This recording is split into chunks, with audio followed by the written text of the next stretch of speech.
నమస్కారం, welcome to I dream. నేను మీ విజిత.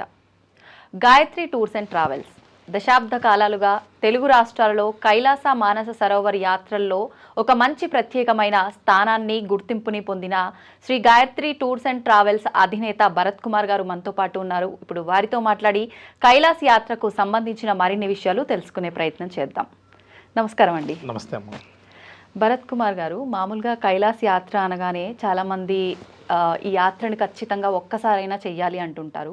సేమ్ టైం ఇది కొంచెం రిస్క్తో కూడుకున్నదేమో, అంటే ఎక్కువగా బ్రీతింగ్ సమస్యలు ఉన్న వాళ్ళు వెళ్ళకూడదు అని చెప్తారు కాబట్టి రిస్క్ ఏమో అని చెప్పి ఆలోచిస్తూ ఉంటారు.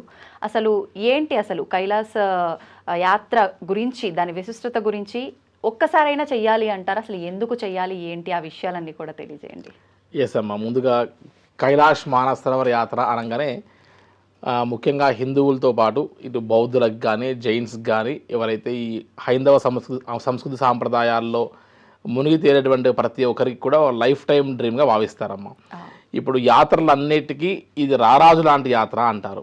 ఎందుకంటే ప్రతి యాత్రలో మనం దర్శనం చేసుకున్నటువంటి మూర్తులు, దేవాలయాలు విగ్రహ స్వరూపంలో ఉంటే సాక్షాత్తు మహాన్యాసంలో ఒక శ్లోకం చెప్తూ వస్తారమ్మ. కైలాస శిఖరే రమ్యే శంకరస్య శివాలయే దేవతా సత్రమోదంతి తన్మే మనశివ సంకల్పమస్తు అని చెప్తారు. అంటే ముక్కోటి దేవతలు సైతం వారు ఆనందాన్ని పొందడానికి, వారు రమణీయమైనటువంటి ప్రదేశాన్ని ఎన్నుకోవడానికి వారు అనునిత్యం సంచరించేటువంటి ఒక భూలోక కైలాసమే ఈ కైలాసగిరి అని చెప్తూ వస్తున్నారు. కాబట్టి అంత అద్భుతమైనటువంటి ఆ యొక్క కైలాసగిరి చుట్టూ అనునిత్యం ఈశ్వరుడు సురాసుర పూజితుడు కాబట్టి ఇటు దేవతలైనా ఇటు రాక్షసులైనా ఇద్దరు పూజించవలసిందే ఆయన. కాబట్టి మనం నిష్కల్మషమైన మనసుతో మనం కైలాసగిరి వెళ్ళి అక్కడ దర్శనము పరిక్రమ వ్యవహారం చేసేటప్పుడు మన రెండు కళ్ళతో సాక్షాత్తు ప్రకృతిలోనే ఆ కైలాసగిరి కొండలోనే ఖచ్చితంగా శివపార్వతుడిని మనం ప్రత్యక్షంగా దర్శనం చేసుకోవచ్చు అన్నటువంటిది ఖచ్చితము అని చెప్పి భావించేటువంటి ఏకైక యాత్ర ఈ కైలాసగిరి అని చెప్తున్నారు. సో ముక్కోటి దేవతలే సంచరించినటువంటి ఒక కైలాసగిరి అయినప్పుడు మానవులకు అది ఆ సాక్షాత్తు పార్వతీ పరమేశ్వర నివాసం కాబట్టి ఖచ్చితంగా అక్కడికి వెళ్తే దర్శనం ఇవ్వరు అనేటువంటిది ప్రసక్తి ఏది ఉండదు. ఎంతటి నాస్తికులు వెళ్ళినా సరే ఖచ్చితంగా వారిని చూసే వచ్చాము అనేటువంటి అనుభూతి మాత్రం ఖచ్చితంగా కలుగుతుంది. ఒకటి.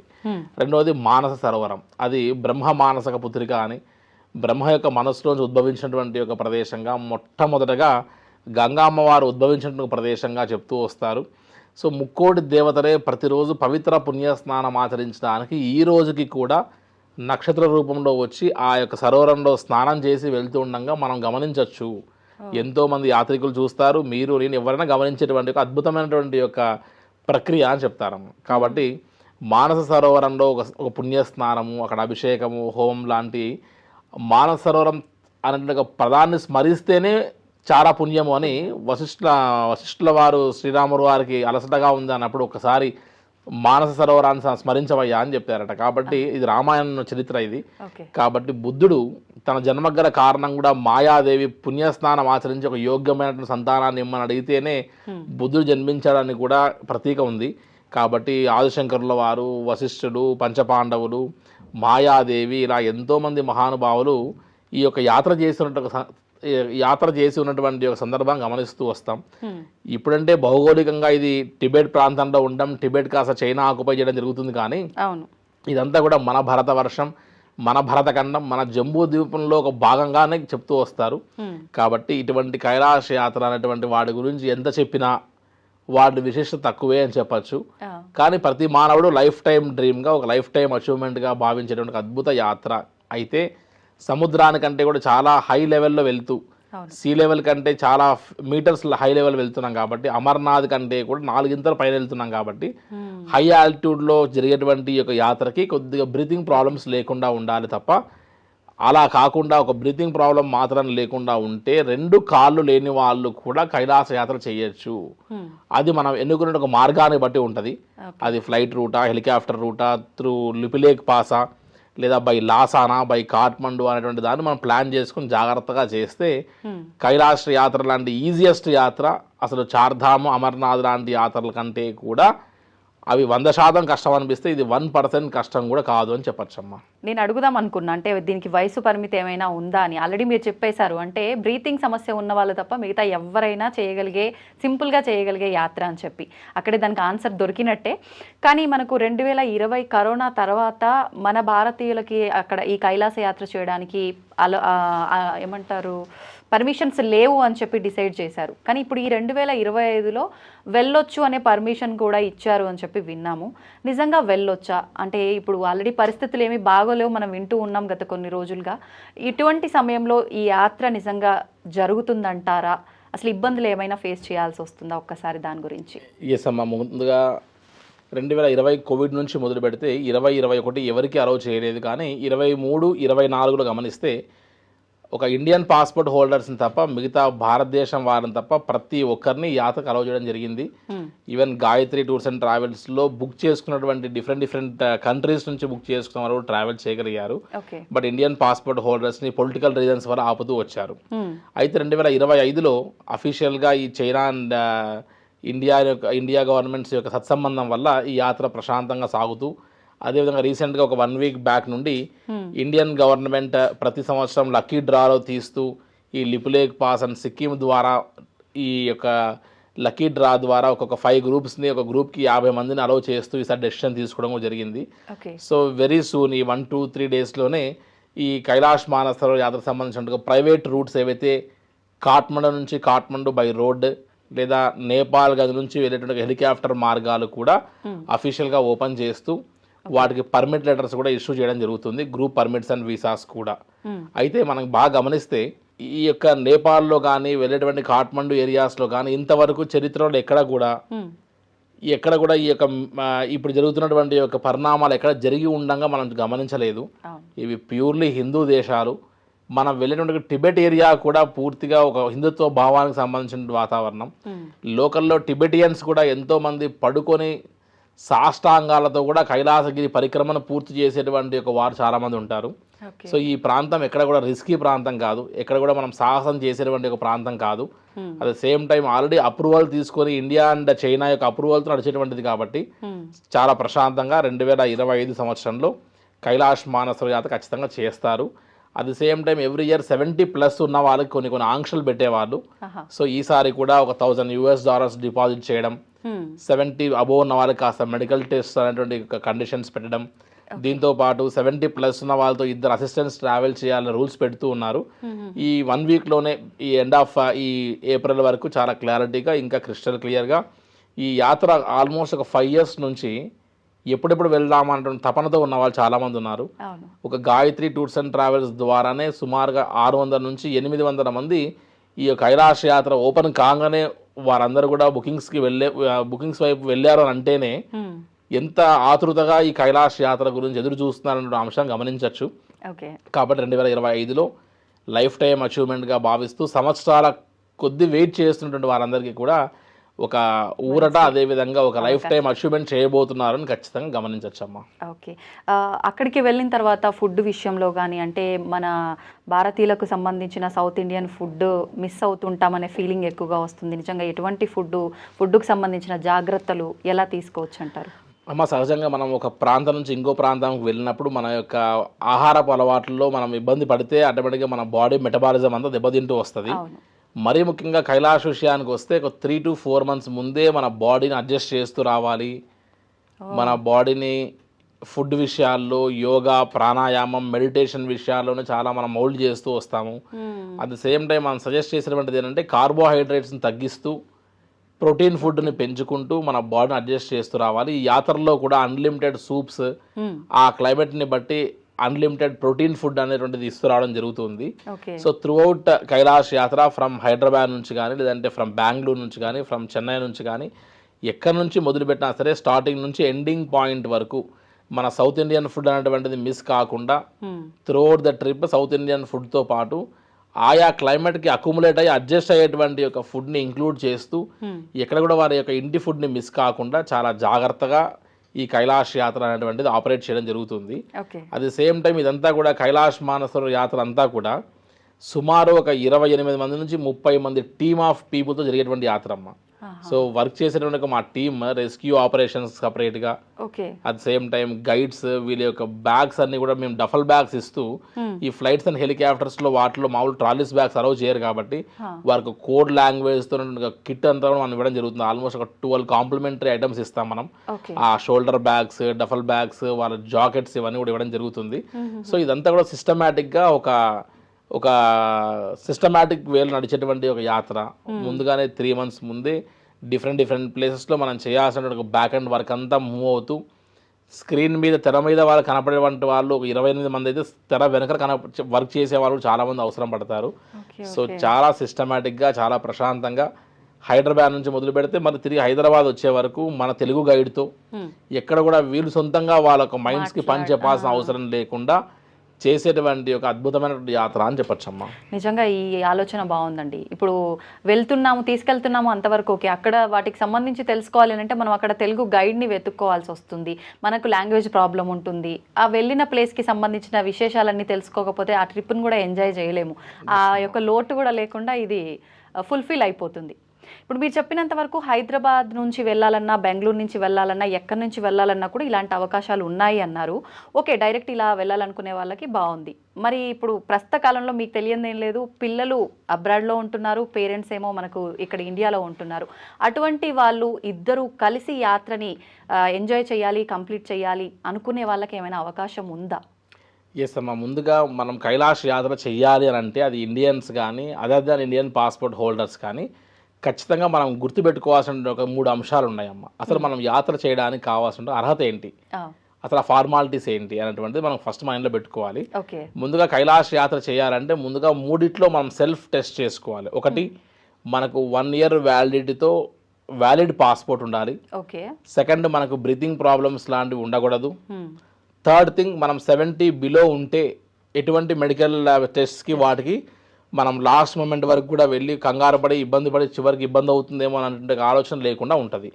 సో ఈ 3 పక్కగా పెడితే నెక్స్ట్ మీరు అడిగినట్టు క్వశ్చన్ ఏంటి అంటే, ఇండియన్ పాస్పోర్ట్ హోల్డర్స్ పేరెంట్స్ ఉంటారు, other than Indian passport holders NRIs అనేటువంటి పిల్లలు ఉంటారు. వాళ్ళందరికీ తల్లిదండ్రులని జాగ్రత్తగా తీసుకెళ్లాలనే కోరిక ఉంటుంది.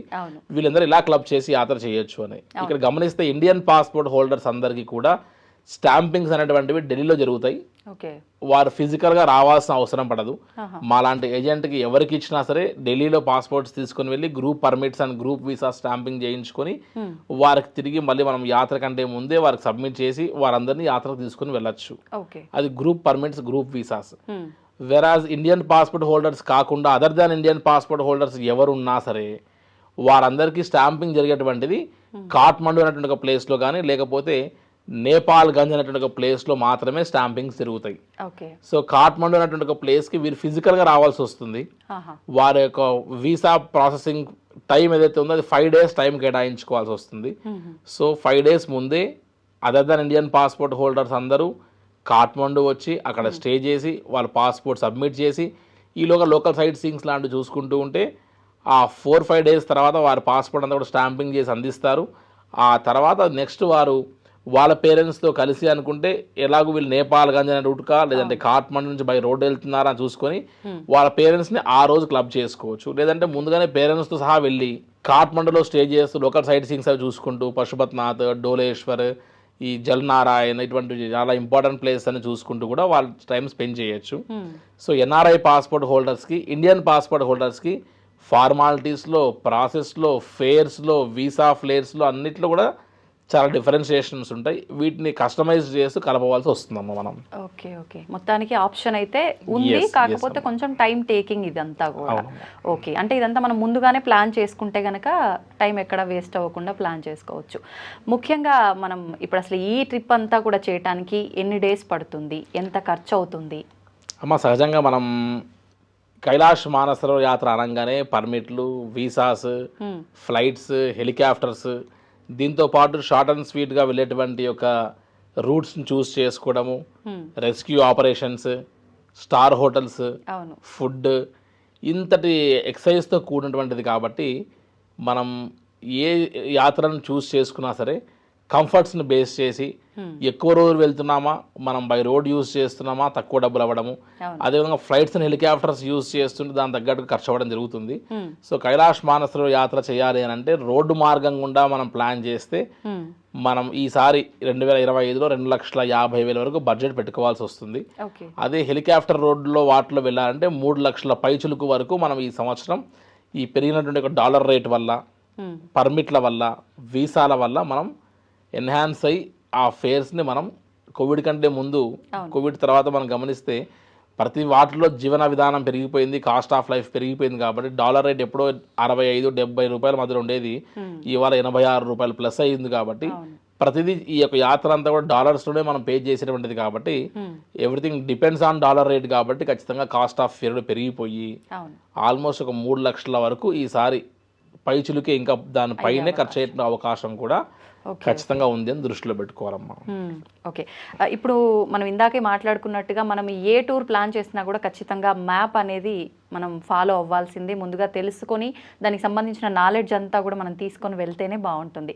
ఒక్కసారి ఈ కైలాస యాత్రకు సంబంధించిన మ్యాప్ ఎక్స్ప్లెయిన్ చేయండి. షూర్ అమ్మా, తప్పకుండా. అసలు కైలాస యాత్ర వెళ్ళాలంటే ఇప్పుడు గవర్నమెంట్ ఆపరేట్ చేసే రూట్ ఒకటి లేదు, లిపులేక్ పాస్ నుంచి కాకుండా కాఠ్మండు నుంచి వెళ్ళేటువంటి రోడ్డు మార్గం ఒకటి, లేదా నేపాల్గంజ్ నుంచి హెలికాప్టర్ మార్గం ఒకటి, డైరెక్ట్గా చైనా లాసాకి వెళ్ళి అక్కడ నుండి మానసరోవర్ రావడం ఒకటి, ఇలా ఒక 4 మార్గాలు ఉన్నాయి. ఈ 4 మార్గాలు అసలు ఎటువంటి మార్గాలు ఇవి, ఎటువంటి మార్గాన్ని మనం చూస్ చేసుకోవాలి అనేటువంటి దాని కొరకు ఈ బేసిక్ ఇన్ఫర్మేషన్ ఏ ట్రావెల్ ఏజెంట్తో వెళ్ళినా అండ్ ఫర్ కైండ్ ఇన్ఫర్మేషన్ ఈ యొక్క యాత్ర మాత్రమే మన దగ్గర ఎంత డబ్బు ఉన్నా, ఎంత హోదా ఉన్నా, ఎంతటి పై పొజిషన్లో ఉన్నా ఈ కైలాసన్ మానసరోవర్ యాత్ర ఒకటి మాత్రమే ఏ ట్రావెల్ ఏజెంట్ సపోర్ట్ లేకుండా మనం చేసినటువంటి యాత్ర కాదు. మీరు ప్రపంచంలో ఏ దేశం కన్నా సొంతంగా వెళ్ళిపోండి, మీకు ఆప్షన్ ఉంది. బట్ కైలాష్ యాత్రకు మాత్రం మీకు ఇక్కడ ఇండివిజువల్ పర్మిట్స్ లేవు.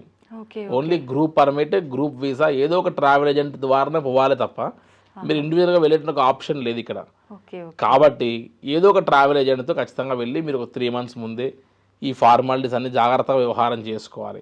అంతకంటే ముందే ఏదో మన కైలాస యాత్ర అంటే బ్యాగ్స్ ప్యాక్ చేసుకొని వెళ్ళడం కాకుండా అక్కడికి వెళ్ళిన తర్వాత రెసిస్ట్ కావాలంటే ఖచ్చితంగా మేము 3 months నుంచి ఎట్లయితే యోగా క్లాసెస్ కండక్ట్ చేసి వాళ్ళ మైండ్లో ఉన్నటువంటి డౌట్స్ని నివృత్తి చేస్తూ సబ్కాన్షియస్ మైండ్స్ని మనం ప్రిపేర్ చేస్తూ రావాలి. ఇవంతా కూడా 3 months ముందు జరిగేటువంటి ఒక ప్రాసెస్. ఇదంతా జాగ్రత్తగా తెలుసుకొని ఈ రకంగా ప్లాన్ చేసుకుంటూ ఏ రూట్లో వెళ్ళాలి, ఏ రూట్లో వెళ్తే మన సబ్కాన్షియస్ మైండ్కి ఎటువంటి ఇబ్బంది కలగకుండా, హై ఆల్టిట్యూడ్ సిక్నెస్కి మనం గురి కాకుండా ఎలా మన బాడీని మనమే మేనేజ్ చేసుకోవాలనేటువంటి విషయాన్ని తెలుసుకొని ఫైనల్ టార్గెట్ పరిక్రమ చేయడం కైలాసగిరికి. సో ఇవన్నీ అంశాలని ఒక రూట్ మ్యాప్ ద్వారా మనం ఒకసారి అందరికి ఎక్స్ప్లెయిన్ చేస్తే అసలు కైలాస యాత్రకి వెళ్ళలేని వాళ్ళు ఎంతోమంది ఉండొచ్చు, అవకాశం లేని వారైనా సరే ఆ విషయాలు తెలుసుకోవాలన్నా సరే తరిస్తారని ఒకటి. ఎటువంటి ట్రావెల్ ఆపరేటర్తో వెళ్ళినా సరే మనం చెప్పేటువంటి ఇన్ఫర్మేషన్ వారికి కొద్దిగా ఉపయోగపడుతున్న ఇంటెన్షన్తో ఒక రూట్ మ్యాప్ రూపంలో మనం ఒకసారి ఈ కైలాష్ గురించి ఎక్స్ప్లెయిన్ చేసేందుకు ప్రయత్నం చేద్దామమ్మా. తప్పకుండా అండి. ఇప్పుడు మనం కైలాష్ మానసరోవర్ యాత్ర అనగానే అసలు మనం ఎన్ని మార్గాలుగా యాత్రకి వెళ్ళొచ్చు, అసలు ఏ మార్గం మనం చాలా సేఫ్ అండ్ బెస్ట్గా వెళ్ళేటువంటి ఒక మార్గము, ఏ మార్గం గుండా వెళ్తే షార్ట్ అండ్ స్వీట్గా మనం కైలాష్ అండ్ మానసరోవర్ యాత్ర చేయొచ్చు ఒకసారి గమనిద్దాం. అసలు అందరికీ కైలాష్ మానసరోవర్ యాత్ర అనేటువంటిది లైఫ్ టైం అచీవ్మెంట్ అయి ఉన్నప్పటికీ, అది ఒక లైఫ్ టైం డ్రీమ్ అయినప్పటికీ కొన్ని విషయాల్లో మనం ఏ రూట్ బెస్ట్ రూట్ చూస్ చేసుకోవడానికి మనం చాలా డైలమాలో ఉంటాం. ఒకసారి ఈ యొక్క విషయాన్ని మనం తెలుసుకోగలిగితే మన మైండ్లో ఉన్న డైలమాస్ అన్నీ కూడా తొలగిపోయే అవకాశం దొరుకుతుందని చెప్పచ్చు. అసలు కైలాష్ మానసరోవర్ యాత్రకు వెళ్ళడానికి మనకు 4 మార్గాలుగా ఉన్నాయని చెప్పచ్చు. ఒకటి కైలాష్ మానసరోవర్ యాత్ర ఇందాక మనము ఢిల్లీ నుంచి మొదలుపెట్టి లిపులేక్ పాస్ నుంచి మొదలుపెట్టి మనం ఢిల్లీ లిపులేక్ పాస్ ద్వారా సిక్కిం నుండి మనం టిబెట్ ఏరియాలోకి ఎంటర్ అయ్యి మనం కైలాష్ యాత్ర చేసేటువంటి ఒక మార్గం. ఇప్పుడు మనం ఇండియన్ గవర్నమెంట్ ఏదైతే MOE ministry of external affairs సంబంధించినటువంటి ఒక వ్యవహారం చేస్తుందో అది ఈ మార్గం. అంటే సుమారుగా ఆ మార్గానికి మనం 3 months ముందే మెడికల్ సర్టిఫికేషన్స్తో పాటు ఒక 2,50,000 రూపాయలు ముందే మనం డిపాజిట్ చేయడం. అదేవిధంగా మనకు ఢిల్లీ నుంచి మొదలు పెడితే 5 to 6 ప్లేసెస్లో మనకు మెడికల్ చెకప్స్ చేస్తారు. అవన్నీ పాస్ అయిన తర్వాత కానీ మళ్ళీ మనం ముందుకు వెళ్ళలేము. ఏ పాయింట్లో మనకు హెల్త్ ఇష్యూస్ ఉన్నా సరే మన సొంత ఖర్చులు పెట్టుకొని మళ్ళీ మనం బ్యాక్ అవ్వాల్సిన ఒక ఆప్షన్ వస్తుంది. సో ఈ గవర్నమెంట్ ఆఫ్ ఇండియా మనకి ఈ సంవత్సరం 2025లో 50 మంది ఒక గ్రూప్ లాగా జూన్ 30th నుంచి మొదలుపెట్టి ఒక 5 బ్యాచెస్కి మాత్రమే ఆప్షన్ ఇస్తూ 250 మంది వరకు మాత్రమే లక్కీ డ్రాలో ఆప్షన్ ఇస్తుంది. కాబట్టి ఈ లిపులేక్ పాస్ నుంచి వెళ్ళేటువంటి గవర్నమెంట్ మార్గం అనేటువంటిది అది హెల్త్ ఇష్యూస్తో కూడినది, ప్లస్ ఒక 18 days యాత్ర.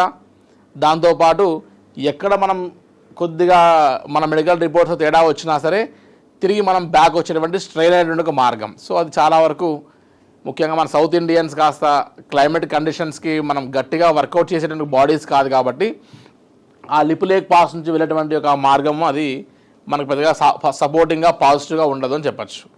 రెండోటువంటి ఒక మార్గం ఏంటి అంటే హైదరాబాద్ లేదా ఇండియాలో ఏ ప్లేస్ నుంచి అయినా సరే కాఠ్మండు ఫ్లై వెళ్ళిపోవడం, కాఠ్మండు నుండి కీరోంగ్, సాగా అండ్ ఫ్రెండ్షిప్ బ్రిడ్జ్ మీదుగా మానసరోవరం చేరుకొని అక్కడ నుండి డార్చన్ యమద్వార గుండా కైలాష్ వెళ్ళడం. సో మనం హైదరాబాద్ నుంచి లేదంటే డిఫరెంట్ ప్లేసెస్ నుంచి కాఠ్మండు వెళ్ళిపోయి అక్కడ నుండి బై రోడ్ మనం టోటల్ కైలాష్ యాత్ర చేయడానికి సుమారుగా మనకు కాఠ్మండు నుంచి బయలుదేరి మళ్ళీ కాఠ్మండు వచ్చే వరకు మనకు అప్ అండ్ డౌన్ మొత్తం లెక్కేస్తే ఆల్మోస్ట్ 1900 కిలోమీటర్ 1900 కిలోమీటర్స్ మనం బై రోడ్ వెళ్ళవలసి వస్తుంది. అది కూడా నేపాల్ అంతా కూడా కొండలు, గుట్టలు, లోయల్లో మనం ప్రయాణం సాగుతుంది. మన ఎఫిషియన్సీ, మన శక్తి అంతా కూడా ఈ రోడ్డు మార్గం కూడానే పూర్తయిపోతే మన లైఫ్ టైం అచీవ్మెంట్ ఏంటి అంటే ఈ కైలాసగిరి చుట్టూ కూడా పరిక్రమ చేయడం, 3 days ఆల్మోస్ట్ 48 కిలోమీటర్స్ నడవడం. సో ఈ టాస్క్ అనేటువంటిది మనం మెయిన్ టాస్క్ పెట్టుకొని మన యొక్క ఎఫిషియన్సీ, ఎబిలిటీ అంతా కూడా ఇక్కడే మనం పూర్తి చేసుకుంటే నడవడంలో మన రోడ్డు మార్గం కూడానే పూర్తి చేస్తే మనం రైట్ డెసిషన్ తీసుకున్న వాళ్ళం కాదు అనిపిస్తుంది. అండ్ ఇంకో అపోహ ఏంటంటే రోడ్ రూట్లు గుండా వెళ్తే మనం బాగా అక్యుములేట్ అవుతాం, అడ్జస్ట్మెంట్ అవుతాం క్లైమేట్కి అంటారు. రోడ్ రూట్ నుంచి అట్లా వెళ్ళినా, హెలికాప్టర్ నుంచి ఇట్లా వెళ్ళినా మనం క్లైమేట్కి అక్యుములేట్ అయ్యి అడ్జస్ట్ కావడానికి సరైనటువంటి టైం ఖచ్చితంగా దొరుకుతుంది. మనకు ఓపికను బట్టి మనం డెసిషన్ తీసుకోవాల్సి వస్తుంది. సో ఒకటి లిపులేక్ పాస్, రెండవది Kathmandu to Kathmandu by road via Kyirong and Saga, మూడవది హైదరాబాద్ నుంచి అంటే ఇండియా నుంచి ఏ ప్లేస్ నుంచి అయినా సరే డైరెక్ట్గా చైనా క్యాపిటల్ అయిన లాసా ఫ్లై అయ్యి లాసా నుండి కూడా మానసరోవరం రావచ్చు. అది కొద్దిగా ఎన్ఆర్ఐ పాస్పోర్ట్ హోల్డర్స్ కానీ కాస్త ఎక్కువ కాస్ట్ అయ్యేటువంటిది. సో అది పెద్దగా మనకు వర్కౌట్ అయ్యేటువంటిది కాదు. అది కాకుండా అత్యధికమైనటువంటి ఒక ఇండియన్ పాస్పోర్ట్ హోల్డర్స్ అందరూ కూడా ఇష్టపడేటువంటి ఒక మార్గము, ప్రతి ఇండియన్ పాస్పోర్ట్ హోల్డర్ ఖచ్చితంగా ప్లాన్ చేసుకోవాలనుకుంటే ది బెస్ట్ మార్గం ఏంటి అంటే హైదరాబాద్ నుండి లేదంటే ఇండియా నుంచి ఏ ప్లేస్ నుంచి అయినా సరే లక్నో ఫ్లై అయ్యి లక్నో నుంచి నేపాల్గంజ్, సిమికోట్, హిల్సా, అక్కడ నుండి చైనా బార్డర్ దాటి మనం తక్లాకోట్ నుండి మానసరోవర్, డార్చన్, యమద్వార్ నుండి మనం 3 రోజులు కైలాస పరిక్రమ చేసుకొని మళ్ళీ తిరిగి రావడం. సో మనం అందరు ఇష్టపడేటువంటి ఒక మార్గము కేవలం 9 daysలోనే లక్నో నుంచి లక్నో ఒక డే. ఈసారి మనకు చరణ్ స్పర్శ్ చేసుకోవడానికి ఆప్షన్ ఇస్తున్నారు కాబట్టి చరణ్ స్పర్శ్ కోసం ఒక డే మనం ఎక్స్ట్రా పెట్టుకుంటే మొత్తం మనకు 10 days టూర్గా పూర్తి చేయొచ్చు. సో దాన్ని బేస్ చేసుకొని మనం 9 to 10 daysలోనే యాత్ర చేసేటువంటి ఒక అవకాశం ఉన్నటువంటి ఈ నేపాల్గంజ్ అనేటువంటి ఒక రూట్ నుంచి మనం ఒకసారి గమనిద్దాం. అసలు 100 మంది కాల్ చేస్తే దాంట్లో 99% అందరూ కూడా ఇష్టపడేటువంటిది, అందరూ ఎంక్వైరీ చేసేటువంటిది, అత్యధికంగా ఎక్కువ స్ట్రెయిన్ లేకుండా ట్రావెల్ చేసేటువంటి ఒక మార్గం ఈ మార్గం గుండానే, ఈ రూటే ఎక్కువ అడుగుతారు కాబట్టి అందరికీ సూచించినటువంటి ఒక రూట్ని మనం ఎక్స్ప్లెయిన్ చేయడానికి ట్రై చేస్తున్నాం. సో మనం ఇదంతా కూడా 10 days యాత్ర ఎలా సాగుతుందో గమనిస్తే హైదరాబాద్ నుండి డే 1 మార్నింగ్ 6 AM మనం ఫ్లైట్ ఎక్కితే ఆల్మోస్ట్ 8 o'clock 2 hours డైరెక్ట్ మనం లక్నో వెళ్ళిపోతాం. సో హైదరాబాద్ నుంచి కానీ, బెంగళూరు నుంచి కానీ, చెన్నై నుంచి కానీ డైరెక్ట్ ఫ్లైట్స్ ఉన్నాయి మనకు. సో అన్నీ కూడా సేమ్ టైం మనం బ్రేక్ఫాస్ట్ టైం వరకు లక్నోలో కలిస్తే అక్కడ నుండి జస్ట్ మనం 4 hours డ్రైవ్లో మనం నేపాల్గంజ్ అనేటువంటి ఒక ప్లేస్కి వెళ్ళిపోతాం లంచ్ టైం వరకు. ఈ నేపాల్గంజ్ అనేటువంటి ఒక ప్రదేశం నేపాల్లో ఒక చివరిలో ఉన్న ప్రదేశం. సో మనం నేపాల్ ఎట్లా ఎంటర్ అవుతున్నాం కదా అని మనం ఇక్కడ నుంచి మొదలు పెడితే కాఠ్మండు చుట్టుపక్కల ఉన్నటువంటి ఒక local sight seeings, Muktinath, Manakamana, Janakpuri, Lumbini అన్నీ కవర్ అవుతాయి అనుకోకూడదు. ఇది సపరేట్ యాత్ర, నేపాల్ ముక్తినాథ్ యాత్ర అనేటువంటిది. సో ఇది ఓన్లీ ఎక్స్క్లూజివ్గా కైలాష్కి మాత్రమే మనం ప్లాన్ చేసుకోవాల్సిన మార్గము. ఈ 2 క్లబ్ చేస్తే మనం కైలాష్ యాత్ర సంబంధించిన ఎసెన్స్ మనం మిస్ అవుతాం. కాబట్టి 2 క్లబ్ చేయకుండా ఇండివిజువల్గా చేస్తేనే ఈ యాత్రకు సంబంధించినటువంటి ఒక ఫీల్ని మనం పొందొచ్చు అని చెప్పచ్చు. సో మనం డే 1 ఆఫ్టర్నూన్కే మనం Lucknow, morning, afternoon lunch time మనం నేపాల్గంజ్ అనే పాయింట్కి వెళ్ళిపోయాం. సో నేపాల్గంజ్లో కూడా స్టార్ హోటల్స్ ఉంటాయి అన్నీ కూడా.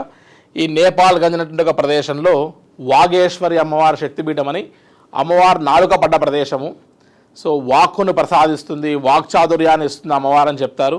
సో చాలా ప్రశాంతమైన చాలా పెద్ద దేవాలయం. సాయంకాలం దర్శనం చేసుకొని డే 2 అర్లీ మార్నింగ్ మనం ఫ్లై అయ్యి సిమికోట్ అనే ప్లేస్కి ఒక 30 minutes చార్టర్డ్ ఫ్లైట్లో చిన్న ఫ్లైట్స్లో 18 members ఒకసారి లాగా షటిల్ సర్వీస్ కొడుతూ నేపాల్గంజ్ నుండి సిమికోట్ అనే ప్లేస్కి వెళ్ళిపోతారు. సో సిమికోట్ అనే ప్లేస్కి వెళ్ళంగా లైట్గా హై ఆల్టిట్యూడ్ పెరుగుతూ ఉంటుంది వెళ్ళంగా. సో సిమికోట్ అనే ప్లేస్ నుండి నెక్స్ట్ మనం హిల్సా అనేటువంటి ఒక ప్లేస్కి 5-in-1 హెలికాప్టర్స్లో వెళ్తాం. సో ఈ హిల్సా అనేటువంటి ఒక ప్రదేశానికి వెళ్ళిన తర్వాత లైట్గా ఎవరైనా సరే ఏజ్డ్ వాళ్ళు ఉన్నా, లేదంటే కొద్దిగా బాగా ఒబేసిటీ ఉండి ఫోబియా ఉండి హైపర్ టెన్షన్ ఉన్న వాళ్ళు లైట్గా గిడ్డినెస్ లాంటివి వచ్చే అవకాశం ఉంటుంది. సో నిదానంగా క్లైమేట్కి అడ్జస్ట్ అవుతూ స్లోగా మనం వెళ్తూ వస్తున్నాం. ఇక్కడ మాత్రం హిల్సా అనే ప్రదేశానికి వెళ్ళేంత వరకు మనకు ఆల్మోస్ట్ ఒక 100 మంది గ్రూప్లో ఉంటే 100కు 100 మంది ఈ హిల్సా అనేటువంటి ఒక ప్లేస్కి వచ్చిన తర్వాతనే కానీ మనం చైనా బార్డర్ అడుగుపెట్టడానికి ఉండదు. ఎందుకంటే మనంతా కూడా గ్రూప్ వీసా కాబట్టి ఏ గ్రూప్ అయితే వెళ్ళిందో ఆ గ్రూప్ అంతా తిరిగి మళ్ళీ బయటకు వచ్చే వరకు కూడా మనం గ్రూప్గానే వెళ్ళాలి, గ్రూప్గానే రావాలి. కాబట్టి ఈ యొక్క నేపాల్ అండ్ చైనా బార్డర్ సంబంధించినటువంటి హిల్సా అనే ప్లేస్ దగ్గర మనం గమనిస్తే కర్నాలి రివర్ అని ఒక రివర్ ఫ్లో అవుతూ ఉంటుంది. ఆ రివర్ పైన ఒక 1 kilometer బ్రిడ్జ్ ఉంటుంది. ఆ బ్రిడ్జ్ నేమే కర్నాలి బ్రిడ్జ్ అని. ఆ బ్రిడ్జ్ని ఒక 1 kilometer వాక్తో పూర్తి చేస్తూ మనం చైనా ఇమిగ్రేషన్ ఫార్మాలిటీస్కి వెళ్తున్నాం. సో మన బ్యాగ్స్ లగేజ్ అని కూడా చెక్ చేసుకొని మన యొక్క గ్రూప్ వీసా ఫార్మాలిటీస్ అన్నీ కూడా చేసుకొని ఈ యొక్క ప్లేస్ అయినటువంటి హిల్సా ఇమిగ్రేషన్ ఫార్మాలిటీస్ అన్ని పూర్తి చేసుకొని అక్కడ నుండి మన ఫర్దర్ జర్నీ అంతా కూడా 27 packs మంచి ఏసీ కోచెస్లో మనం ట్రావెల్ చేస్తాం. మనం హెలికాప్టర్ రూట్ అన్నాం కదా అని డైరెక్ట్గా మనం కైలాష్ వరకు మనం హెలికాప్టర్లో వెళ్తాం అనుకోకూడదు. ఇక్కడ నుండి పై జోన్ అంతా కూడా నో ఫ్లైట్ జోన్. ఇప్పుడు ఏదైతే మనం నేపాల్గంజ్ నుండి సిమికోట్, హిల్సా, తక్లాకోట్ వెళ్ళడానికి మనం ఏదైతే మార్గం యూజ్ చేస్తున్నామో అదే బై రోడ్ రూట్ గుండా వెళ్తే మనం ఆల్మోస్ట్ 4 days పట్టేటువంటి ఒక మార్గం అంతా జస్ట్ 1 hourలో మనం హిల్ ఏరియాస్ మొత్తం దాటుకుంటూ వెళ్ళగలిగాం. ఎక్కడైతే మన టైం కిల్ అవుతుందో, ఎక్కడైతే మనం బాగా స్ట్రెయిన్ అవుతున్నామో ఆ స్ట్రెయిన్ని మొత్తం తప్పించడానికై మనం ఇక్కడ ఈ యొక్క మార్గం యూజ్ చేస్తూ వచ్చినాం. నెక్స్ట్ మనం డే 2 ఆఫ్టర్నూన్ వరకు తక్లాకోట్ వెళ్ళిపోయాం. సో మనం డే 2 నైట్ తక్లాకోట్లో హాల్ట్ చేస్తున్నాం. ఈ తక్లాకోట్కి పునాంగ్ అని కూడా ఒక నేమ్ ఉంది. సో ఈ పునాంగ్ అనేటువంటి ప్లేస్లో తక్లాకోట్ అనే ప్లేస్కి వెళ్ళి ప్రశాంతంగా మనం డే 2 నైట్ హాల్ట్ చేస్తున్నాం. ఇక్కడ మనం ముందుగా చెప్పినట్టుగానే క్లైమేట్కి అడ్జస్ట్ అయ్యి అక్యుములేట్ అవ్వాలి కాబట్టి మనం ఒక రోజు ఎక్స్ట్రాగా ఇక్కడే స్టే చేస్తూ డే 3 అంతా కూడా మనం క్లైమేట్కి అడ్జస్ట్మెంట్ అయ్యే ప్రయత్నం చేస్తూ మనం కంప్లీట్ రెస్ట్ తీసుకునే ఒక ప్రయత్నం చేస్తున్నాం డే 3 నైట్ హాల్ట్లో. నెక్స్ట్ మనం అక్యుములేట్ అడ్జస్ట్మెంట్ అంతా కూడా పూర్తి అయిన తర్వాత ఇక్కడ నుండి మనం డే 4 మనం ఒక 4 hours డ్రైవ్లో మనం ఇక్కడ నుండి బయలుదేరి మానసరోవరం వైపు వెళ్తూ ఉన్నాం. ఇదంతా కూడా నేషనల్ హైవేస్. ఎక్కడ కూడా మనం హిల్ ఏరియాలో కానీ లోయర్లో కానీ లేదంటే టఫ్ రోడ్లో మనం ట్రావెల్ చేయట్లేదు. మనం చైనీస్ ల్యాండ్ అడుగుపెట్టిన దగ్గర నుంచి మనం మొత్తం ఎగ్జిట్ అయ్యే వరకు కూడా చాలా ప్రశాంతమైనటువంటి యొక్క హైవేలో మనం ట్రావెల్ చేస్తున్నాం. సో తక్లాకోట్ అనే ప్లేస్ నుంచి ఒక 4 hours డ్రైవ్ టువర్డ్స్ మానసరోవరం వెళ్ళేటప్పుడే మనకు రాక్షస్థల్ అని రావణ బ్రహ్మ తపస్సు చేసినటువంటి ఒక సరస్సు. ఇక్కడ మనం ఒక 5 నిమిషాల సేపు ఆగి ఒక 1/2 hour స్పెండ్ చేస్తే మనకు ఫస్ట్ సైట్ ఆఫ్ కైలాష్, దూరం నుండి కైలాసగిరి మొట్టమొదటిగా మనకు దర్శనం ఇచ్చేటువంటి ఒక పాయింట్ రాక్షస్థల్. ఆ ప్రదేశానికి వెళ్ళంగానే తెలియని ఆనంద బాష్పాలతో మనం ఒక దర్శనం చేసుకుని ఇంకొక 1/2 hour డ్రైవ్లో మనం మానసరోవరం వరకు వెళ్తాం. ఈ మానసరోవరం ఒడ్డు వరకు బస్సు వెళ్తుంది. మానసరోవరం వరకు ఎక్కడ నడవాల్సిన అవసరం పడదు. సో జస్ట్ ఒక 50 నుంచి 60 అడుగులు వేస్తే వెంటనే మనం ఈ మానసరోవరం అనేటువంటి ఒక వాటర్ని టచ్ చేయొచ్చు. ఒకసారి మనం ఈ మానసరోవరం గురించి ఒకసారి చెప్పుకుంటే బ్రహ్మ మానస పుత్రిక అని, బ్రహ్మదేవుడి యొక్క మనస్సులోంచి ఉద్భవించినటువంటిదని, గంగా అమ్మవారికి అవతారం మొట్టమొదటిగా భూమి మీద పడ్డ ప్రదేశం అని, ముక్కోటి దేవతలందరూ తెల్లవారుజామున బ్రాహ్మీ ముహూర్తంలో 3 to 4 AM 3 నుంచి 4 మధ్యలో నక్షత్రాల రూపంలో అందరూ వచ్చి ఇందులో డిప్ అయి స్నానం చేస్తూ ఉండగా నేను నాతో పాటు మీరు అలా ప్రతి ఒక్కరు దర్శనం చేసుకునే అద్భుతమైనటువంటి ఒక దర్శనం అన్నది. అదేవిధంగా వశిష్ఠులు, పంచపాండవులు, అదేవిధంగా ఇక్కడ గమనిస్తే మనం ఆదిశంకరాచార్యుల వారితో పాటు గమనిస్తే బుద్ధుడి యొక్క తల్లి అనేటువంటి ఒక మాయాదేవి ఇక్కడ పవిత్రమైనటువంటి ఒక పుణ్యస్నానాన్ని ఆచరించి అక్కడ నుండి మనకు విశేషమైనటువంటి ఒక సంతానంగా నాకు ఏదైనా జన్మించాలని కోరుకుంటే బుద్ధుడు జన్మించాడు అనేటువంటి ఒక మాట కూడా చెప్తూ వస్తున్నారు. కాబట్టి ఈ యొక్క ప్రదేశంలో మనం వెళ్ళి అభిషేకము, హోమాలు, మిగతా ఇత్యాది కార్యక్రమాలన్నీ కూడా చేసుకోవడానికి మనకు ఈ ప్రదేశంలో అవకాశాలు ఉంటాయి. మనం ప్రశాంతంగా అక్కడ స్నానం చేసుకోవడానికి కానీ మిగతా కార్యక్రమాలన్నిటికీ అలౌ చేస్తారు. ఎక్కడ కూడా రూల్స్ అండ్ రెగ్యులేషన్స్ పెట్టి ఇక్కడ స్నానంకి అలౌ లేదు, ఇక్కడ పూజ పునస్కారాలకు అలౌ లేదని చెప్పరు. సో ఇక్కడ మానస సరోవరం దగ్గర అభిషేకాలు, హోమము ఇత్యాది కార్యక్రమాలన్నీ కూడా మనం పూర్తి చేసుకొని దెన్ అక్కడ నుండి మనం బయలుదేరి అక్కడే మనం స్టే చేస్తూ మనం మడ్ హౌసెస్లో స్టే చేయవలసి వస్తుంది. ఈ మానస సరోవరం చుట్టూ కూడా ఆల్మోస్ట్ ఇదేదో ట్యాంక్ బండ్ లాగా చిన్న ప్రదేశం కాదట, 120 కిలోమీటర్ల రేడియస్తో ఉన్నటువంటిదట. కాబట్టి అదంతా ముక్కోటి దేవతలు స్నానమాచరించే సరస్సు అని చెప్తున్నారు. కాబట్టి బస్సులో మనం ఈ మానస సరోవరం చుట్టూ ఒక పరిక్రమ చేస్తాం మనం ఇక్కడ. సో బస్ పరిక్రమ అంతా కూడా పూర్తి చేసిన తర్వాత మనం నైట్ హాల్ట్ ఇక్కడే మనం మడ్ హౌసెస్లో స్టే చేస్తున్నాం. ఇక్కడ మడ్ హౌసెస్లో స్టే చేసేటప్పుడు మనం తెల్లవారుజామున 3 నుంచి 4 మధ్యలో బయటకు వచ్చి గమనించి చూస్తే నక్షత్రం ఒకటి వచ్చి డిప్ అయ్యి వాటర్లో స్నానం చేస్తూ వెళ్ళంగా మనం గమనించవచ్చు. సో అంత అద్భుతమైనటువంటి యొక్క ప్రదేశంగా చెప్తూ వస్తారు. అదేవిధంగా ఇక్కడ నుండి మనం కొద్దిసేపు ఇంకొక నైట్ హాల్ట్ అంతా కూడా పూర్తి చేసిన తర్వాత డే 4 నైట్ హాల్ట్ మానస సరోవరంలో పూర్తి అయిన తర్వాత డే 5 మళ్ళీ మనం డార్చన్ అన్న పాయింట్కి వెళ్తాం. ఈ డార్చన్ అన్న పాయింట్కి గ్రూప్లో ఎంతమంది ఉన్నారో అంతమంది అక్కడ చేరుకుంటారు. ఇప్పుడు అసలైన టాస్క్ మొదలవుతుంది. ఎవరైతే పరిక్రమ చేయాలనుకుంటారో కైలాసగిరి చుట్టూ వాళ్ళందరూ కూడా షోల్డర్ బ్యాగ్స్ వేసుకొని వాళ్ళ జర్నీ స్టార్ట్ అవుతుంది. సో అటువంటి వాళ్ళు ఈ డార్చన్ అనే పాయింట్ నుండి అందరూ ఫ్రెష్ అప్స్ అయిన తర్వాత పరిక్రమ చేసేవాళ్ళు చేయని వాళ్ళందరూ మళ్ళీ వారి బస్సెస్లో ప్రయాణం చేసి ఒక 5 to 6 కిలోమీటర్స్ దూరంలోనే యమద్వార అనేటువంటి ఒక పాయింట్కి వచ్చేస్తున్నాం మనం. ఈ యమద్వార అనేటువంటి ఒక పాయింట్ అనేటువంటిది ఏదైతే ఉందో ఇది కైలాసగిరి బేస్ క్యాంప్ ఇది. సో 2 కాళ్ళు లేని వాళ్ళు కూడా ఈ మార్గం గుండా వయా లక్నో, నేపాల్గంజ్, సిమికోట్ ఈ మార్గం గుండా ఒక బ్రీతింగ్ ప్రాబ్లం ఒక్కటి లేకపోతే 2 కాళ్ళు లేని వాళ్ళు కూడా యమద్వార అనేటువంటి ఒక పాయింట్కి వచ్చి కైలాసగిరిని దర్శనం చేసుకోవచ్చు. అసలు టాస్క్ అంతా ఏంటి కైలాస యాత్రలో అంటే ఒకటి బ్రీతింగ్ ఇష్యూస్ ఉండకూడదు, రెండవది కైలాసగిరి పరిక్రమ చేయాలి అని అనుకుంటే మాత్రమే వాకింగ్ తప్ప ఇంతవరకు హైదరాబాద్ నుంచి మనం ఎక్స్ప్లెయిన్ చేసుకుని వచ్చిన రూట్ మ్యాప్లో నేపాల్ అండ్ చైనా బార్డర్లో 1 కిలోమీటర్ వాక్ చేసామే తప్ప ఎక్కడ నడిచింది లేదు. సో వీల్ చైర్లో కూడా మనం ఆ 1 కిలోమీటర్ ప్లేస్ మనం కవర్ చేయొచ్చు. కాబట్టి అది పెద్ద విషయం కాదని గమనించవచ్చు.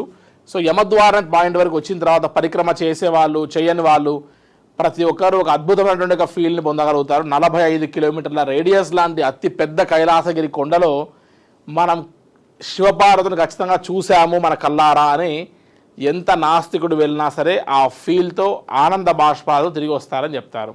సో ఇక్కడ ఒక 1/2 అవర్ నుంచి 1 అవర్ మనం ప్రశాంతమైన టైం కేటాయించి యమద్వార దగ్గర కైలాసగిరిని చక్కగా చూసి ప్రతి ఒక్కరు నేను శివపార్వతిని చూశాను అనేటువంటి ఒక అద్భుతమైనటువంటి ఒక ఫీల్తో అక్కడ నుండి ఎవరైతే పరిక్రమ చెయ్యరో వారందరూ మళ్ళీ తిరిగి వారు బస్సెస్ క్యాచ్ చేసి 5 కిలోమీటర్స్ బ్యాక్ వచ్చి ఈ డార్చన్ అన్న హోటల్లో స్టార్ హోటల్స్లో స్టే చేస్తారు. వీరెవరైతే పరిక్రమ చేస్తారో ఇప్పుడు అసలు టాస్క్ మొదలైనటువంటిది ఏంటి అంటే యమద్వార్ అనే పాయింట్ నుంచి ఫస్ట్ డే ఒక 14 కిలోమీటర్లు 14 kilometres, second day 20, third day 14, మొత్తం 14, 20, 14, 48 కిలోమీటర్స్ మనం పరిక్రమ అంటే అరుణాచలంలో గిరి పరిక్రమ చేసినట్టుగా 1 డే ఈ కైలాసగిరి చుట్టూ 3 రోజుల పరిక్రమ ఉంటుంది. సో అత్యంత లైఫ్లో ఒక బెస్ట్ మెమొరీ ఏదైనా ఉంటుంది అంటే ఒక ఆధ్యాత్మిక చింతన ఉన్న వారికి లైఫ్ టైం అచీవ్మెంట్ లాంటి ఏదైనా సరే ఒక ఆధ్యాత్మిక ఒక డ్రీమ్ ఏదైతే ఉంటుందో అదే ఈ కైలాసగిరి పరిక్రమ. కైలాస యాత్ర యమద్వారకు రాగానే మన పర్పస్ సర్వ్ అయిందని ఫీల్ అవుతారు. ఎవరైతే ఇంకా అదృష్టవంతులు అటువంటి వారికి ఈ కైలాసగిరి పరిక్రమ చేసే అనుగ్రహం లభిస్తుంది అని చెప్పచ్చు. సో అందుకు మనకు బాగా ఫిట్నెస్ అవసరం కాబట్టి మనం ముందుగానే 3 months నుంచి యోగా, మెడిటేషన్ లాంటివి, తర్వాత ప్రాణాయామం లాంటివి ప్రతిరోజు ఆన్లైన్ క్లాసెస్లో, ఎవ్రీ సండే ఆఫ్లైన్ క్లాసెస్లో కూడా ఒక యోగా ట్రైనర్ని ఉంచి మన యొక్క ట్రావెల్ ఏజెన్సీ ద్వారా మనం అందరు గైడ్ చేస్తూ వస్తున్నాం. అత్యధిక సంఖ్యలో కైలాసగిరి పరిక్రమ చేయాలి అనేటువంటిది మెయిన్ టాస్క్. దాదాపుగా 100 మంది ఒక గ్రూప్లో వస్తే మ్యాక్సిమం మెంబర్స్ అందరినీ కైలాసగిరి పరిక్రమ చేయించేటువంటి ఒక ప్రయత్నం చేస్తేనే వాళ్ళ లైఫ్లో ఇంకొకసారి తిరిగి మళ్ళీ ఇంకోసారి యాత్ర వెళ్ళేటువంటిది కాదు. కాబట్టి అది డబ్బు అదేవిధంగా హెల్త్ ఇష్యూస్తో కూడినటువంటిది. కాబట్టి లైఫ్ టైంలో ఒక్కసారైనా కైలాసగిరి యాత్ర అదేవిధంగా పరిక్రమ అనేటువంటిది చేయాలని టాస్క్. 100 మందిలో 90 మంది పరిక్రమ చేయకుండా ఉన్నా సరే 10 మంది పరిక్రమ చేసినా సరే ఆ 10 మంది ఈ 3 రోజుల పరిక్రమ చేసి వచ్చేంత వరకు కూడా మిగతా 90 మంది ఈ డార్చన్ అన్న పాయింట్లో వెయిట్ చేయవలసిందే అని చెప్పచ్చు. సో యమద్వార్ నుండి ఫస్ట్ డే 14 కిలోమీటర్స్ చాలా ఈజీగా ఉంటుంది. మనం సపోర్టింగ్గా కావాలంటే గుర్రాలు తీసుకోవచ్చు, యాక్స్ ఉంటాయి ఇక్కడ. కానీ ఆ యాక్స్ మీదనే మన యాత్ర అంతా పూర్తి చేస్తాం అనుకోకూడదు. మన షోల్డర్ బ్యాగ్ కూడా మనకు ఒక 5 కిలోస్ ఉంటుంది. ఆ 5 కిలోస్ హై ఆల్టిట్యూడ్లో మనకు 15 కిలోస్ లాగా అనిపిస్తుంది. సో ఒక పోర్టర్ అంటే ఒక మనిషిని మనం ఎంగేజ్ చేసుకోవచ్చు ఈ పాయింట్లో. అతను మన బ్యాక్ ప్యాక్ మోస్తూ వస్తాడు. సో ఈ 14 కిలోమీటర్లు చాలా ఈజీగా పూర్తి చేయొచ్చు. అక్కడ నుంచి వెళ్ళి మనం ధీరాపుక్ అనేటువంటి ప్లేస్లో స్టే చేస్తాం. ఈసారి చరణ్ స్పర్శ్ చేసే అవకాశం కూడా ఇస్తున్నారని చెప్తున్నారు. కాబట్టి ధీరాపుక్ నుండి మనం డే 6 రోజు పొద్దున్నే మనం 6 కిలోమీటర్లు వెళ్ళి చరణ్ స్పర్శ్ కైలాసగిరిని టచ్ చేసి మళ్ళీ బ్యాక్ వచ్చేటటువంటి ఆప్షన్ ఉంది. ఒకవేళ అది అలౌ చేస్తే మనకు 10 డేస్ యాత్ర అవుతుంది. సో అక్కడ నుండి నెక్స్ట్ డే మనం బయలుదేరి 10 కిలోమీటర్స్ చాలా ఈజీగా మనకు తెలియకుండానే హిల్ ఏరియా ఎక్కుతున్నట్టు వెళ్తాం. ఒక 10 కిలోమీటర్స్ దాటిన తర్వాత డాల్మాలా పాస్ అనే పాయింట్ దగ్గర నుంచి గౌరీకుండ్ అనే ఒక ప్లేస్ ఉంటుంది. అమ్మవారి యొక్క ప్రతిరోజు నిత్యం పవిత్ర పుణ్యస్నానం ఆచరించే ప్రదేశము. ఈ గౌరీకుండ్ అనే ప్లేస్ నుండి మనకు స్ట్రీప్ డౌన్ దిగుతూ వస్తాం. అక్కడ మన బరువంతా కూడా మోకాళ్ళ మీద పడడం వల్ల మనం కొద్దిగా అన్ఈజీగా ఫీల్ అయ్యేటువంటి అవకాశం ఉంటుంది. అసలు టఫెస్ట్ టాస్క్ అంతా కూడా ఈ 10 కిలోమీటర్స్ మాత్రమే. ఈవెన్ మనం ఇక్కడ పోనీ హార్సెస్ తీసుకున్నా కూడా ఈ ప్లేస్లో మనకు ఆ పోనీ హార్స్ సహకరించదు కాబట్టి మనం దిగి నడవాల్సి వస్తుంది. కాబట్టి ఈ ఈజీ మార్గం గుండానే మనం ప్రయత్నం చేయకుండా ఒక్కసారి అక్కడికి వెళ్ళి దిగి నడవాలంటే మనతో కుదరదు. కాబట్టి ముందుగానే ఎక్సర్సైజ్ ఉండాలి, మన బాడీ అడ్జస్ట్ అవ్వాలి. కాబట్టి ఖచ్చితంగా మనకు పరిక్రమ చేయాలి అంటే ఈ యొక్క 10 కిలోమీటర్స్ని మనం రెసిస్ట్ కాగలిగితేనే మనం సక్సెస్ఫుల్గా పరిక్రమ చేయొచ్చు అని గుర్తుపెట్టుకోవాలి. సో అక్కడ నుంచి పూర్తి చేసుకొని మనం జుజుల్బుక్ అనేటువంటి ప్లేస్కి వచ్చేస్తున్నాం. అక్కడ నుండి మనం day 6 or day 7 night halt చేసేసి నెక్స్ట్ మళ్ళీ ఇంకో 14 కిలోమీటర్ అంటారు కానీ 8 కిలోమీటర్లే వాక్ ఉంటుంది. అక్కడ నుండి బస్సులో పికప్ చేసుకొని మళ్ళీ యమద్వార్ అనేటువంటి పాయింట్కి వచ్చేస్తాం. ఎట్లయితే వెళ్ళామో తిరిగి మళ్ళీ డార్చన్ అనే పాయింట్కి వచ్చేసి ఎవరైతే పరిక్రమ చేయడం కుదరక రెస్ట్ తీసుకుంటున్నారో వాళ్ళందరూ ఈ డార్చన్ అనే పాయింట్లో అందరూ క్లబ్ అయి అక్కడ నుండి తిరిగి మళ్ళీ మనం మానసరోవరం రూట్కి వెళ్ళడానికి అవకాశం ఉండదు. మనం వాటర్ లాంటివి ఏమైనా తీసుకోవాలంటే మానసరోవరం వాటర్ ముందే తీసుకొని బ్యాకప్ చేసుకుంటాం. అక్కడ నుండి తక్లాకోట్ ఎట్లా వెళ్ళామో అట్లా బై రోడ్ తక్లాకోట్ వచ్చేస్తాం. తక్లాకోట్ నుండి తిరిగి మళ్ళీ మనం చైనా ఇమిగ్రేషన్ ఆఫీస్లో ఫార్మాలిటీస్ పూర్తి చేసుకొని 1 కిలోమీటర్ బ్యాక్ అగైన్ వాక్ చేస్తూ కర్నాలి బ్రిడ్జ్ దాటి అక్కడ నుండి మనం హిల్సా అనే ప్లేస్కి వచ్చాం. తిరిగి సేమ్ 5-in-1 హెలికాప్టర్స్లో మళ్ళీ సిమికోట్ అనే ప్లేస్ వచ్చేసాం. సిమికోట్ నుండి 18 సీటర్ చార్టర్ ఫ్లైట్స్ పట్టుకొని మళ్ళీ నేపాల్ గంజ్ అనే ప్లేస్కి వచ్చేసాం. ఇక్కడికి వచ్చిన తర్వాత చాలామంది ఒక రాంగ్ డెసిషన్ తీసుకొని నేపాల్ గంజ్ అనే ప్లేస్ నుంచి మళ్ళీ ఫ్లై అయ్యి కాఠ్మండు వెళ్ళి కాఠ్మండు నుంచి మళ్ళీ నేపాల్ ముక్తినాథ్ యాత్ర కూడా కవర్ చేద్దాం, ఎట్లాగో నేపాల్కి వెళ్ళాం కదా అనుకుంటారు. మీకు కలిసి వచ్చేటువంటిది ఒక 5,000 ఫ్లైట్ టికెట్స్ ఒక 10,000 రూపాయలు తప్ప అంతకు మించి కలిసి రాదు. ఇక్కడ 10 డేస్ యాత్ర హై ఆల్టిట్యూడ్లో చేసిన తర్వాత మన ఓపిక అంతా కూడా డౌన్ అయిపోయి ఉంటుంది. తిరిగి మళ్ళీ మనం కంటిన్యూ చేసి యాత్ర చేయడం కుదరదు. సో ఎవరైతే ఈ కైలాష్ యాత్రతో పాటు నేపాల్ ముక్తినాథ్ యాత్ర బుక్ చేసుకుంటారో మా దగ్గర, ఈ నేపాల్ గంజ్ వచ్చిన తర్వాత చాలామంది వాళ్ళ అమౌంట్స్ ఫ్లైట్ టికెట్స్ అని వదిలేసుకొని తిరిగి లక్నో వెళ్ళిపోయి అక్కడ నుండి సొంత ఫ్లైట్ టికెట్స్ పెట్టుకొని మళ్ళీ హైదరాబాద్ వాళ్ళు గమ్యస్థానానికి వెళ్తారు. సో ఆ రాంగ్ డెసిషన్ చేయకుండా నేపాల్ ముక్తినాథ్ యాత్ర అనేటువంటిది కైలాష్కి ఒక డెమో యాత్ర కాబట్టి ముందుగానే నేపాల్ ముక్తినాథ్ యాత్ర చేసి ఆ తర్వాత కైలాష్ మానసరోవర్ యాత్ర చేస్తే మనకు బ్లూ ప్రింట్ లాగా చెప్పచ్చు. సో నేపాల్ గంజ్ నుండి తిరిగి మళ్ళీ లక్నో వచ్చేసి బ్యాక్ హైదరాబాద్, బెంగళూరు, చెన్నై వెళ్ళిపోవచ్చు. ఇది షార్ట్ అండ్ స్వీట్గా 9 to 10 డేస్లో కైలాష్ మానసరోవర్ యాత్ర అసలు రిస్క్ లేకుండా 2 కాళ్ళు లేని వాళ్ళు కూడా చేయగలిగినటువంటి ఒక ఈజియెస్ట్ యాత్ర అని చెప్పచ్చు. ఈ యాత్రకి మనం బాగా గమనిస్తే అత్యంత కష్టమైనటువంటి ఒక చార్ధామ్ యాత్ర, అత్యంత డేంజరస్ లాంటి అమర్నాథ్ యాత్ర, అసలు అత్యంత ఈజియెస్ట్ యాత్ర ఈ కైలాష్ మానసరోవర్ యాత్ర అని చెప్పచ్చు. కైలాష్ యాత్రలో ఎక్కడ గమనించినా మనకు కొండలు, గుట్టలు, లోయలు, ఐస్ బస్ట్, ఇంతే చిన్న దారిలో యమునోత్రి, కేదార్, అమర్నాథ్ ఉన్నట్టుగా వెళ్ళే మనిషి, వచ్చే మనిషి, వెళ్ళే గుర్రం, వచ్చే గుర్రం, వెళ్ళే డోలి, వచ్చే డోలి లాంటి ఇన్ని 6 యాక్టివిటీస్ ఒకటే ప్లేస్లో జరుగుతున్నటువంటి ఎక్కడ కూడా మనం గమనించట్లేదు. ఒకటి బ్రీతింగ్ ప్రాబ్లం లేకుండా ఉండి 70 years బిలో ఉండి వ్యాలిడ్ పాస్పోర్ట్ ఉన్నటువంటి ప్రతి ఒక్కరూ లైఫ్ టైంలో ఒక్కసారైనా సరే ఈ కైలాష్ మానసరోవర్ యాత్రను చేసి తరించవలసినటువంటి ఒక అద్భుతమైన యాత్ర అని చెప్తారు. ఇది regarding Kailash Mansarovar Yatra using helicopters by నేపాల్గంజ్ రూట్ అని చెప్పచ్చు. నిజంగా మీరు ఎక్స్ప్లెయిన్ చేసిన విధానం చాలా బాగుందండి. మీరు ఎక్స్ప్లెయిన్ చేసే ముందరే ఒక మాట అన్నారు, వాళ్ళు ఏ టూర్స్ అండ్ ట్రావెల్స్ని చూస్ చేసుకున్నా కూడా ఇది వాళ్ళకి ఉపయోగపడే విధంగా ఉండాలి అని చెప్పి. నిజంగా ఖచ్చితంగా ఉపయోగపడుతుంది. ఇంత విన్న తర్వాత వాళ్ళు వేరే టూర్స్ అండ్ ట్రావెల్స్ని చూస్ చేసుకుంటారు అని అయితే నాకు అనిపించట్లేదు. అంటే ముందుగానే వాళ్ళ ప్రతి ఒక్క కండిషన్ని మైండ్లో పెట్టుకొని వాళ్ళని ఫిజికల్గా కానివ్వండి, మెంటల్గా కానివ్వండి అన్ని రకాలుగా ప్రిపేర్ చేస్తున్నారు అనేది మీ మాటల్లోనే అర్థమైపోతుంది. సేమ్ టైం మ్యాప్ కూడా చాలా క్లియర్గా ఎక్స్ప్లెయిన్ చేశారండి. Thank you very much. నమస్తే అమ్మా.